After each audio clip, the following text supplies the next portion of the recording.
Job chapitre 2, le verset 9.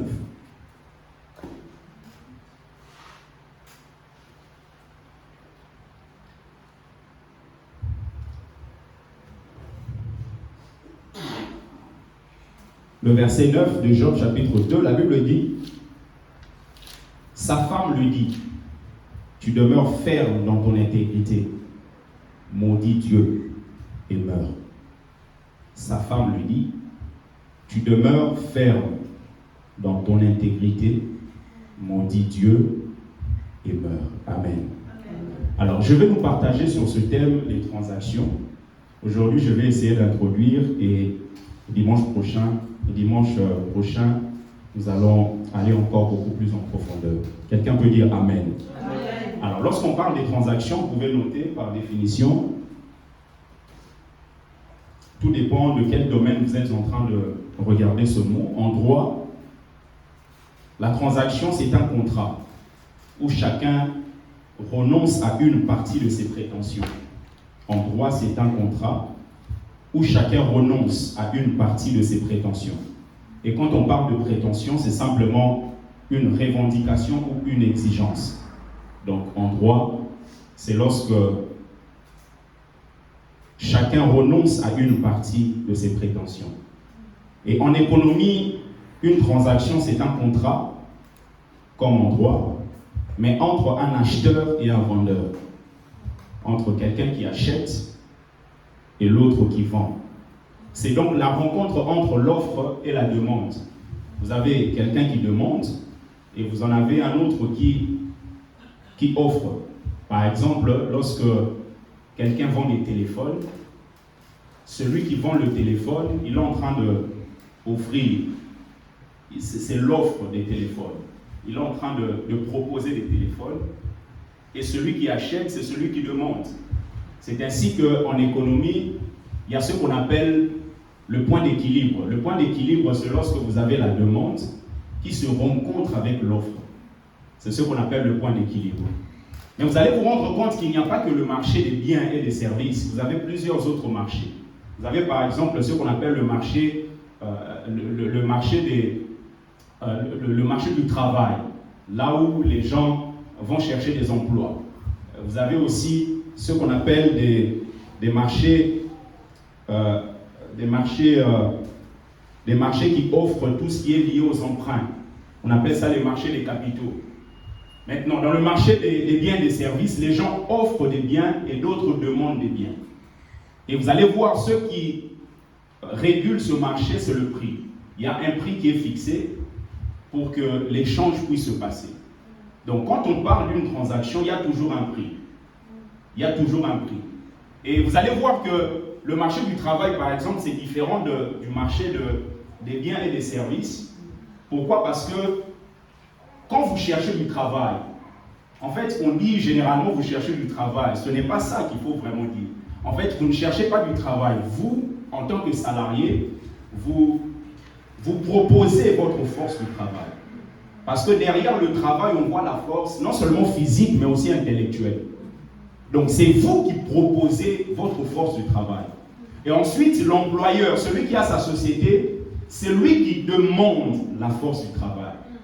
Et ce que lui va vous proposer, c'est l'emploi. Donc, lui va offrir l'emploi. Vous allez demander un emploi. Lui, il va demander votre force du travail. Et vous allez offrir votre force du travail. Donc, quelqu'un qui est par exemple à Pôle emploi, chez Pôle emploi, c'est un demandeur d'emploi. Ce n'est pas quelqu'un qui cherche du travail. Parce que si vous cherchez du travail, en économie, derrière le mot travail, on voit la force du travail. Cela veut dire que vous avez une société et cette société vous manque des main-d'œuvre. Parce que derrière les main-d'œuvre, on voit la force. La force non seulement physique, mais aussi intellectuelle. Et vous allez voir très souvent les boulots que les gens ont touchent les deux aspects. Ça peut être un travail vraiment physique, mais cela n'exclut pas que cette personne qui travaille dans la dimension physique puisse utiliser son cerveau. Donc, vous voyez, il y a des transactions comme ça. C'est-à-dire que moi, je te donne ça, toi, tu me donnes ça, et on fixe un prix, pour qu'on se mette d'accord par rapport à ce que nous avons conclu. Et c'est justement le salaire qui permet d'avoir un équilibre par rapport au marché du travail. L'employeur vous dit, moi je vous donne 2500. Vous vous dites, non, c'est trop, ou c'est, généralement on ne dit pas trop, on dit c'est peu. Et voilà, vous essayez de négocier et à la fin, vous avez un prix qui est fixé pour que chaque partie puisse se retrouver. Amen. Amen. Et vous allez vous rendre compte maintenant qu'il n'y a pas que des échanges dans les marchés des biens et des services, même dans le domaine spirituel, il y a aussi des transactions. Il y a des transactions, pourquoi? Parce qu'il y a toujours une valeur par rapport à ce que nous avons. Par exemple, le salut que nous avons a un prix. La Bible déclare que nous n'avons pas été rachetés par des taureaux ou des boucs. Derrière un taureau, vous voyez quoi? Un prix, n'est-ce pas? Derrière un bouc, vous voyez aussi un prix. Mais la Bible déclare que vous avez été rachetés par le sang précieux de l'agneau. Donc le sang de Jésus a aussi un prix. Mais un prix inestimable. Que personne ne peut estimer.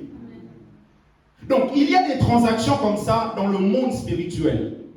Des transactions spirituelles. Et justement, lorsqu'il y a des transactions, cela suscite même des rétrogradations spirituelles. Pourquoi? Parce que ceux qui deviennent des rétrogrades, ce sont des gens qui ont vendu quelque chose. Et comprenez bien, aimés, qu'on ne devient pas rétrograde spirituel le jour où on nous attrape en train de voler. Le jour où on nous retrouve avec une femme dans un hôtel ou avec un homme. On devient rétrograde dès le premier jour où notre cœur n'est plus enflammé des choses de Dieu. Le jour où on commence à être enflammé des choses naturelles, des choses physiques, c'est ce jour-là que la rétrogradation commence. On est plus intéressé à des choses naturelles. Et l'un des signes qui montre que quelqu'un est malade, c'est que cette personne commence à perdre l'appétit. Et si c'est vrai dans le domaine physique, c'est aussi vrai dans le domaine spirituel. Vous perdez l'appétit de méditer la parole de Dieu, l'appétit de lire la Bible, l'appétit de venir à l'église, l'appétit de jeûner. L'un des signes dans le physique, c'est la perte de l'appétit. Et dans le domaine spirituel, c'est pareil. Et ceux qui se retrouvent dans cette situation doivent dire au Seigneur simplement, Seigneur, me voici. Augmente-moi la soif. Quel est votre appétit, bien-aimé, des choses de l'esprit? Quel est le degré de votre appétit de la prière? Parce que quelquefois l'appétit part suite à un certain nombre de déceptions. Vous avez un homme qu'on appelle Thomas ici. On a lu le texte dans Jean chapitre 20. Cet homme, il était déçu. Mais il était déçu de quoi? Parce que Thomas, comme tous les autres disciples, pour lui, le Messie ne doit pas mourir. Parce qu'ils avaient reçu la promesse que le Messie va venir. Et pour eux, ils attendaient à ce que le Messie puisse les libérer de l'Empire romain. Donc quand ils se rendent compte que le Messie en question qui doit nous libérer, il est mort. Quelle déception. Il se retrouve dans une situation, il se pose beaucoup de questions. La déception était là. Et la Bible déclare qu'un jour Jésus est venu voir les disciples après sa résurrection. Et pendant qu'il se montrait aux disciples, Thomas n'était pas là. Et finalement, lorsqu'il a fait ce qu'il avait à faire, il est parti. Thomas, quand il est revenu, les disciples lui ont dit, on a vu le Messie. Notre Seigneur était ici. Thomas, il ne pouvait pas croire. Thomas, il dit non. Moi, je ne croirais pas. Pourquoi? Parce que dans ma déception, j'ai déjà quelque chose qui me bouillonne dans le cœur. J'ai toujours cru que le Messie va nous libérer de l'Empire romain. Et finalement, ce Messie est venu, il est mort. Vous m'avez déjà trompé dans ce côté-là. Maintenant, vous voulez me tromper encore en me disant qu'il est ressuscité. Moi, je ne croirai pas aussi longtemps que je n'ai pas vu les traces sur ses mains. Et la Bible déclare 8 jours après, Jésus est venu de nouveau. Maintenant, la question que je nous pose, regardez lorsque Jésus est arrivé, Jésus a dit la paix soit avec vous. Directement, il a montré ses mains à Thomas. Qui lui avait dit que Thomas était en train de lutter? Si c'était dans notre époque, les gens auraient dit, mais non, ce sont les apôtres qui ont dit à Jésus. Un jour, je suis allé prêcher à Villeneuve-Saint-Georges. J'ai ramené un ami, il était fiancé. Moi, je ne connaissais pas sa fiancée. Il me dit, pasteur, je vais venir avec ma fiancée. Et finalement, la prédication avait déjà commencé. Un moment, il rentre avec sa fiancée. Et toute la prédication concernait sa fiancée. Et à la fin, sa fiancée était fâchée. Il dit, mais comment tu peux m'amener à l'église? Et dans cette église, le pasteur qui est ton ami, il est en train de raconter tout ce que moi je vis. Je ne viendrai plus à l'église. Mon ami là, il était sidéré. Il disait, mais je ne lui ai rien dit. C'est un peu le cas bien aimé des apôtres. Thomas, s'il n'était pas suffisamment sensible en ce moment-là, il aurait bafoué tout ce que Jésus est en train de faire. Il aurait dit, mais non, on t'a dit. On t'a dit que je ne croyais pas, c'est pour cela que tu es venu avec tes mains. Mais ce que les gens ne savent pas, c'est que même lorsqu'on prêche, on ne prêche pas par la puissance d'un homme. On prêche par la puissance de l'esprit. Et cet esprit est omniscient. Il est capable de voir dans le secret, là où les hommes ne voient pas. C'est ainsi qu'un jour David pouvait dire, où irais-je loin de toi? Parce que même dans la mer, tu es là. Même dans les cieux, tu es là. Même dans les séjours des morts, tu vois là. Je ne peux pas me cacher. Tu es présent. Thomas, il a fini par dire, mon Seigneur, mon Dieu. Jésus a dit, heureux ceux qui ont cru sans avoir vu. Amen. Thomas, dans ses doutes, mais à un moment, il a fini par reconnaître la divinité de Jésus. Notre vision change quand on comprend que Dieu est omniprésent. Il est omniscient. Il est omnipotent. Il est partout. Très souvent, en tant qu'homme, on vérifie si, avant de commettre une bêtise, si ceux qui nous connaissent sont tout autour de nous. En fait, on est beaucoup plus conscient de ceux qui sont comme nous. On n'est pas conscient de Dieu.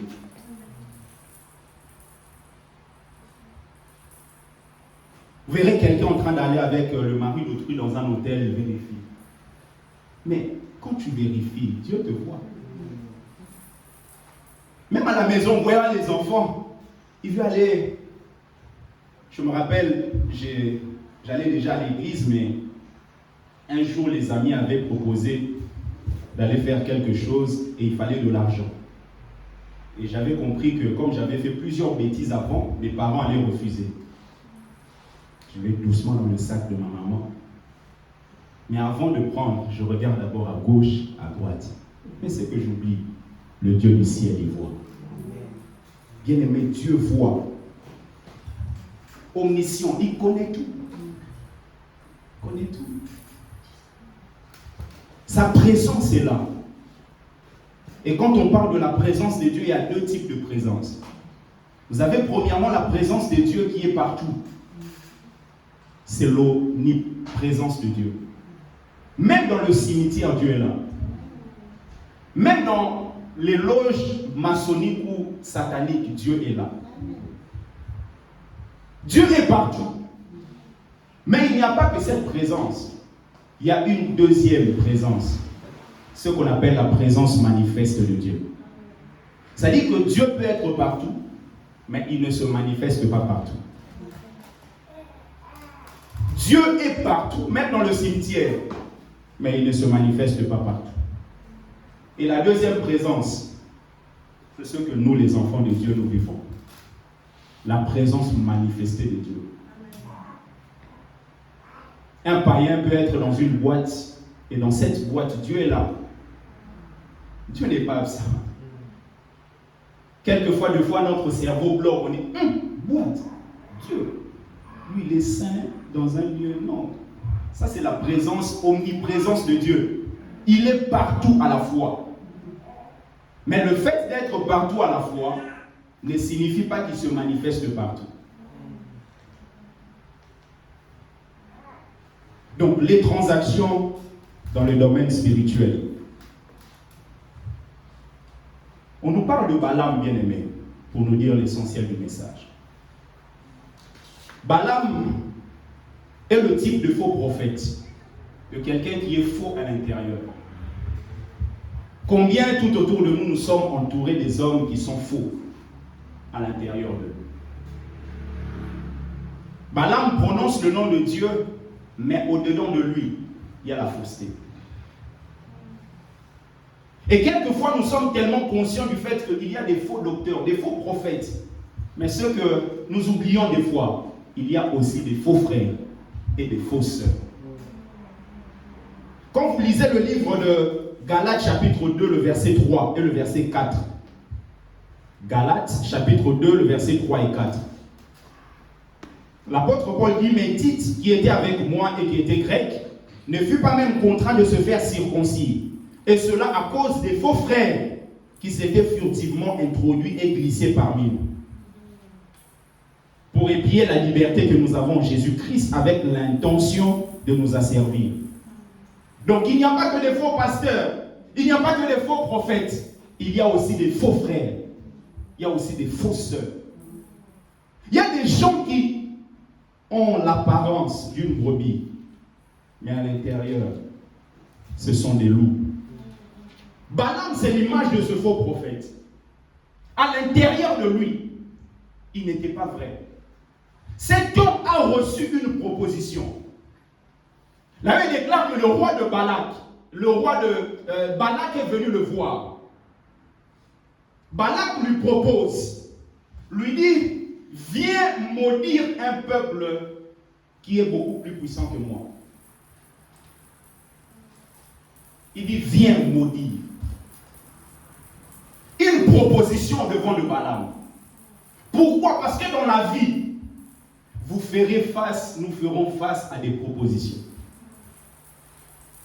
Des propositions d'argent. Des propositions pour faire un échange. Justement, une transaction. Il y aura des propositions pour que vous donniez ce que vous avez et que l'autre vous donne ce qu'il a. Il y aura des propositions pour que vous ne puissiez plus avoir ce que vous avez. Parce qu'il y a des gens, Satan a ses agents. Et ces agents travaillent pour que vous perdiez ce que vous avez. Ferez face, bien aimé, à des propositions. Je parlais avec un homme de Dieu, le petit frère du prophète Alain qui n'est pas là.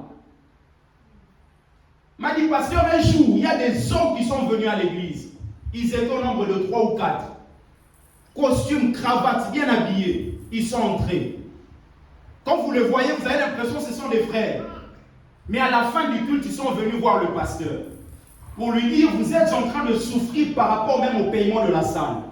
Ce que nous allons vous proposer, c'est que nous allons vous donner 300 000 € pour commencer. Et vous allez signer un pacte avec nous. C'est une maison occulte qui est en Israël. Le pasteur m'a dit, quand il a entendu ça, tout son corps était froid. Il s'est dit, mais Seigneur, qu'est-ce que tu veux m'enseigner? Je lui ai dit, mon frère, ce sont des propositions que nous rencontrons sur le chemin de la foi. Parce que le diable ne vient jamais proposer à celui qui n'a pas Christ. Il ne vient pas proposer à celui qui n'a pas Dieu. Il est attiré par la lumière. Comme lui, il est dans les ténèbres, il veut que ta lumière s'éteigne et que tu sois maintenant de son côté. Le pasteur m'a dit, j'avais une colère sainte. Pasteur, j'ai voulu le cogner, lui dire. Je lui ai dit, non, ça ne sert à rien de le cogner, c'est une proposition. C'est à vous simplement de refuser. Mani, on lui a dit qu'on n'a pas besoin de ça. Et bizarrement, l'homme lui a dit, mais vous perdez parce que beaucoup de vos amis sont déjà dedans. Pourquoi la séduction? La proposition. Balaam reçoit la proposition. Comme Jésus en son temps avait aussi reçu la proposition. Comme Ésaü en son temps avait aussi reçu la proposition. Rappelez-vous d'Ésaü dans Genèse. Et il déclare que son frère Jacob est venu lui proposer un échange, une transaction. Il dit, donne-moi le droit d'aînesse. Moi, je te donne des lentilles. Le diable ne vous proposera jamais ce que vous n'aimez pas. Ésaü aimait les lentilles. Donc, Ésaü est en train de mépriser ce qu'il avait. Et l'une des choses qui fait que nous puissions céder, c'est que nous ne sommes pas conscients de ce que nous avons. Ou nous ne connaissons pas la valeur de ce qu'on a. Parce qu'un échange est basé sur le prix. Est-ce que tel que je suis là, je peux vraiment accepter un monsieur entre ici? Il me dit, pasteur, je veux faire un échange, ça contre un stylo. Ça n'a pas de sens. Vous venez un dimanche comme ça, je dis au Jason, ah tu sais, oh quelle affaire. Il dit, pasteur quoi? On nous a donné un stylo à la place de ça. Je dis, mais pasteur, il y a quelque chose qui ne marche pas. C'est-à-dire qu'avant d'échanger, je vais réaliser le prix de ça et le prix de son stylo. Je sais que le stylo ne coûte pas plus de 5 € et que ça, on a acheté ça plus de 300. Donc, je ne veux pas échanger. Donc, tout celui qui échange, c'est celui qui méprise ce qu'il a. Parce que si je ne méprise pas ça, je ne veux pas changer. Mais si pour moi, c'est comme du sable, facilement, je vais donner en échange avec un stylo. Ésaü a accepté. Accepté quoi? Les lentilles. En échange du droit d'aînesse. Les lentilles, c'est le présent. Le droit d'aînesse devait l'accompagner jusque dans le futur. Très souvent, nous échangeons notre avenir à cause du présent. Vous verrez une jeune fille de 19 ans, un papa qui a 35 ans de plus que lui propose un iPhone en échange de coucher avec elle. Et vous allez vous rendre compte que ce monsieur est dans des loges. Et dans des loges, là, quand il vient coucher avec la femme, il est en train de voler même son étoile. C'est ainsi que plusieurs leurs vies sont détruites. Des fois même on pleure à l'église. Pourquoi? Parce qu'il y a des transactions qui ont été effectuées dans le passé. Lorsque Ésaü est revenu du champ, n'est-ce pas, Ésaü a pleuré? Mais ceux qui ne savaient pas, la transaction qu'il avait faite, c'était le point de départ. À partir de ce moment-là, il ne pouvait plus recevoir la bénédiction de son père Isaac. Peut-être pour lui, ça ne lui parlait pas trop dans le présent. Bien-aimé, je prie Dieu qu'il t'ouvre les yeux, que tu vois ce que tu as présentement et que tu ne cèdes pas par rapport à ce qu'on te propose. À ce qu'on te propose.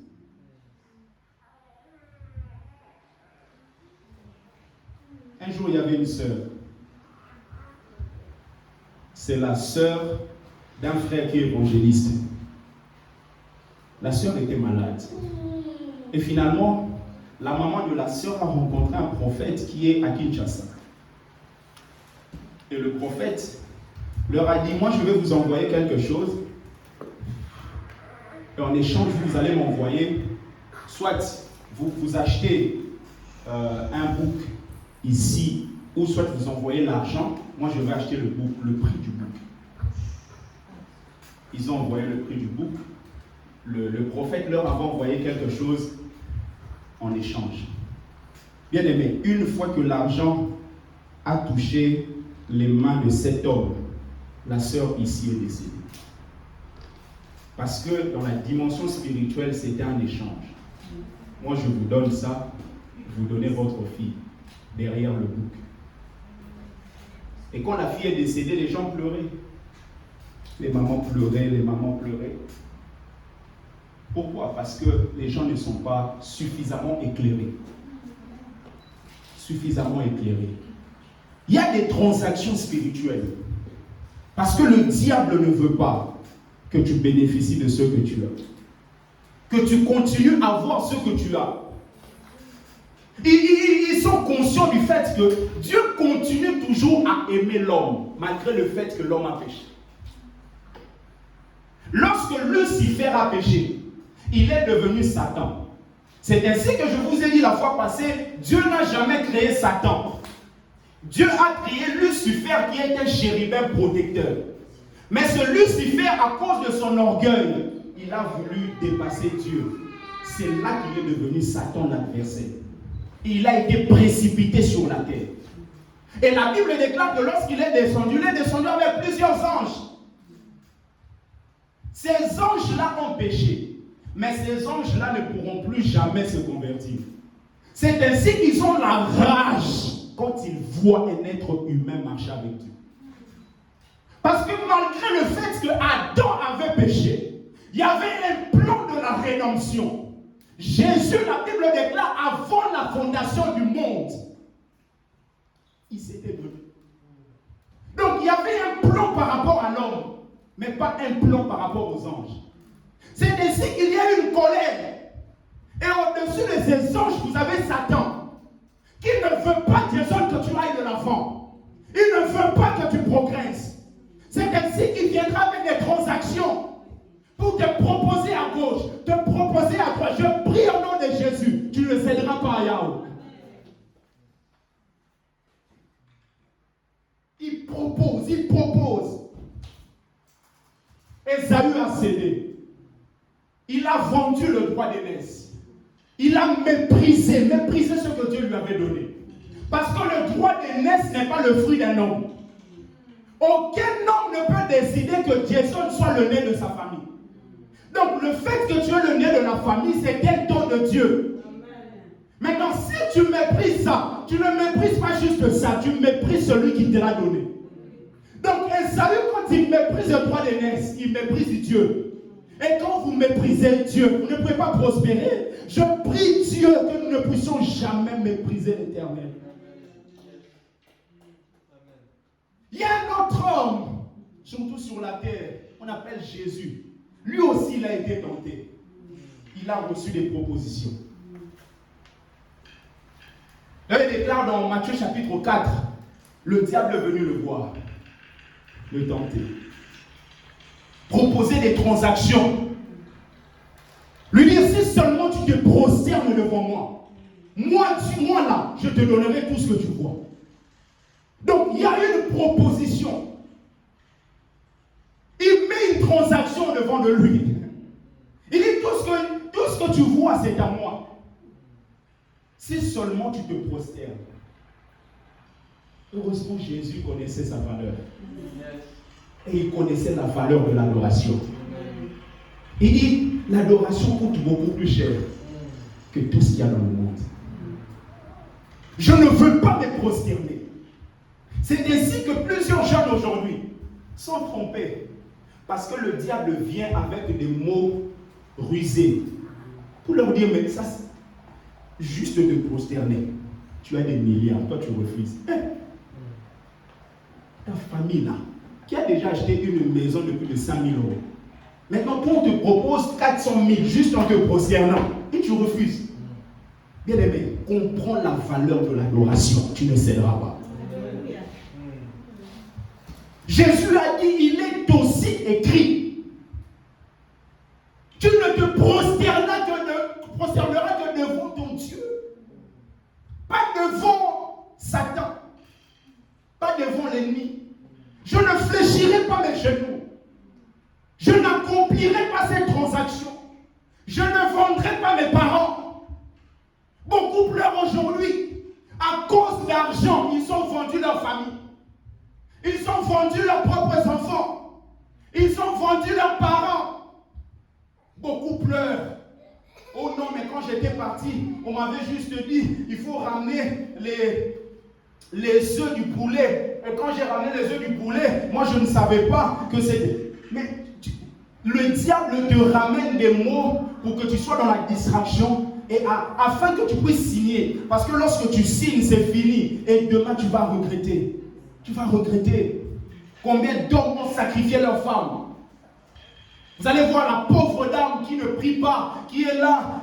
Elle n'est pas méchante. Elle est là, mais comme elle n'a pas vraiment Christ enraciné en elle, l'homme va toujours fétiche et la femme part. C'est ainsi que, bien aimé, le vrai secours, c'est être en Jésus-Christ. Afin que, quel que soit ce qui peut se passer autour de vous, que personne ne puisse venir vous détruire. Que personne ne vienne vous détruire. Jésus a refusé. Baisse ton son s'il te plaît, ça me dérange. Jésus